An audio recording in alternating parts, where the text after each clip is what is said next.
If you're a supporter of our films, you'll be familiar with the names of some of the powerful owners of Wentworth Woodhouse, from the first and second Earls of Strafford in the 1600s, through the first and second Marquesses of Rockingham, who largely built the magnificent house we see today, and to the 8th Earl Fitzwilliam, Peter, who witnessed the destruction by open-cast mining in the 1940s of much of the estate. But, like Emma and me, you may be confused about their titles and ranks. Why earls, then marquesses, then generations of earls and viscounts with different family names? Perhaps you've used the mnemonic, "Did Mary ever visit Brighton Beach?" to help remember the hierarchy of British peerage. Duke, then Marquess, Earl, Viscount, Baron, and finally Baronet. We hope that this film makes things a little clearer as we explain how the different families who lived here were related. Fitzwilliam had been a noble family since the 1400s in England and subsequently in Ireland, with the title Baron conferred on William Fitzwilliam in 1620 in the Peerage of Ireland. They're followed by hereditary title, the second and then third Baron, who in 1716 was created Earl Fitzwilliam, also in the Peerage of Ireland, by George I.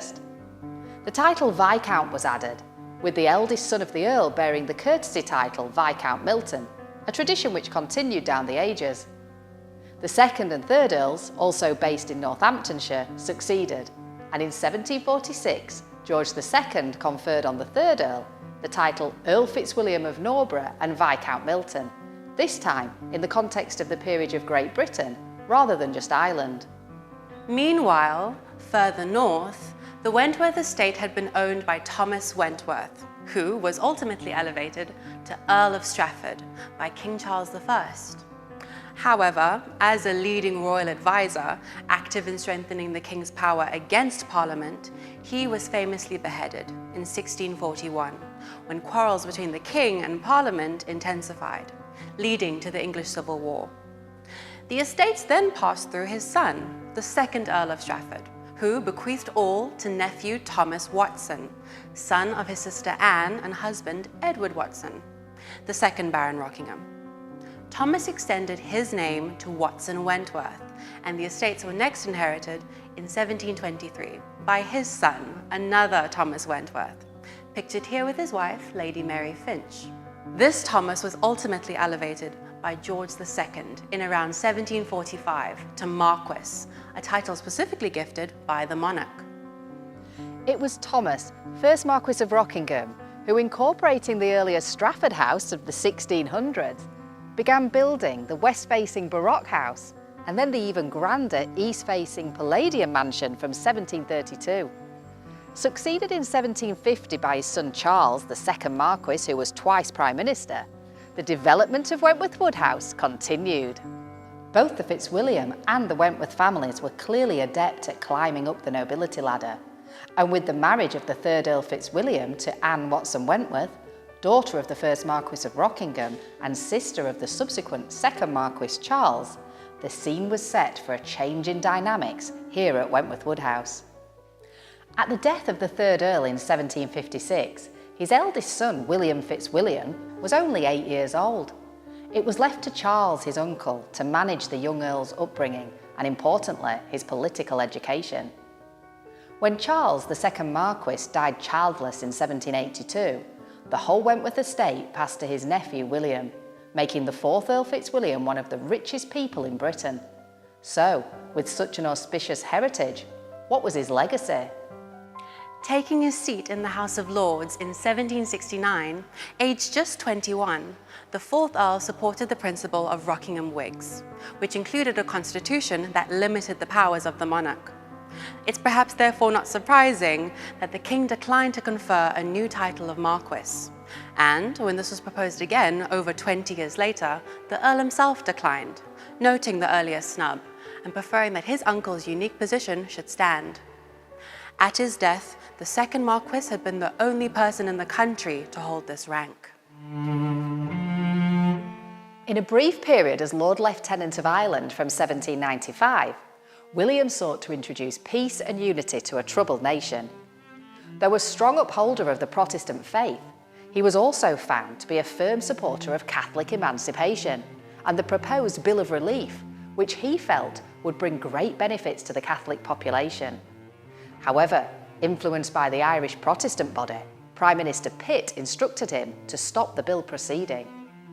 The Earl refused to do so, declared that he would resign, and was recalled to London. His outspoken approach also landed the Earl in trouble when, having dismissed the first Commissioner of the Revenue for Ireland, he was accused of libel and challenged to a duel. Given that duels were illegal by this time, it's fortunate that although the parties did meet, the issue was settled without injury and with an apology from the Earl. The Earl's support for the ordinary man was demonstrated again as Lord Lieutenant of the West Riding of Yorkshire, speaking out ferociously against the government's handling of what had become known as the Peterloo Massacre, Manchester, 1819, in which over 500 people were killed or injured when a peaceful reform meeting was put down by the cavalry. He gave large sums of money to the families affected, and it was probably due to his outspoken and philanthropic actions that once again he was removed from office. Closer to home, the fourth Earl followed his uncle's commitment and affection for Wentworth Woodhouse, the estate and its people. He much preferred country life to that of London and continued with improvements to the house and grounds. In the main house, a further floor was added to both north and south wings, along with kitchens and servants' quarters, and the new grand staircase leading from the pillared hall was completed with ornate handrails by 1806. The rare series of paintings by Gerard Séguier depicting Jesus, the 12 Apostles and St. Paul was procured for the chapel by 1794. The gardens were also subject to improvements under the advice of the prominent landscape gardener Humphrey Repton, and in 1812 the Camellia House was built on the site of an original greenhouse. The second Marquess had started the building of the Stables estate. Designed by John Carr, it was the biggest stables at the time in Europe, with William achieving its completion in 1789. John Carr was also retained to design a new 4-acre kitchen garden and for the building of the mausoleum in memory of his much-loved uncle, although he was actually buried in York Minster. A life-size statue of the second Marquess is the main feature of the mausoleum, along with busts of political allies. Further work commissioned by the fourth Earl included Rainbow Lodges, known as Lion's Lodge, set at the end of a tree-lined avenue from the north lodge of the estate. The story told locally is that the lodge was built for a planned visit from George, now Prince Regent, and later King George IV, as this was the shortest route to the racecourses of Doncaster and Pontefract. This, it is said, is why the pillars beside the gates are adorned with lions, reflecting the Prince of Wales' coat of arms. The fourth Earl was clearly on a mission to enhance the already grand Wentworth Woodhouse and showcase his enormous wealth, status, and good taste. We'll explore the Earl's industrial empire in a separate film. Suffice to say that he was an excellent estate manager. The household steward was responsible for the running of the house and its 30 full-time servants, but the Earl oversaw everything, including the annual auditing of accounts. In 1796, the year's household expenditure amounted to £4,753, over £500,000 in today's money. This included £2,125 on the house, over £1,200 on horse racing, and just £585 for servants' wages. And by 1827, the Earl had calculated his net income from all his estates to be £115,000 a year. Today, that would be an income of over £12 million annually, with a tax bill of only £238,000. I think HMRC today may have something to say about that. Yet, this income was not totally at the expense of his tenants and workers. When times were difficult, the Earl would reduce rents or cancel arrears, arrange food supplies, and free coal for the elderly. And when bread was in short supply, he would restrict the household bread allowance, so that his tenants wouldn't see the household waste when they were in need. Although these may seem small measures, he was much more philanthropic than many landowners and coal owners of the day. The Earl believed it was his duty to help others less fortunate, and he earned the reputation of being a considerate and respected landlord. The industry, mainly coal inherited from his uncle, also seems to have been in safe hands, with improved conditions for miners. And he remained one of the richest landowners and coal owners in the country. As a man of politics, He'd been an influential member of Parliament, but he frequently found himself at odds with his fellow politicians in his refusal to compromise.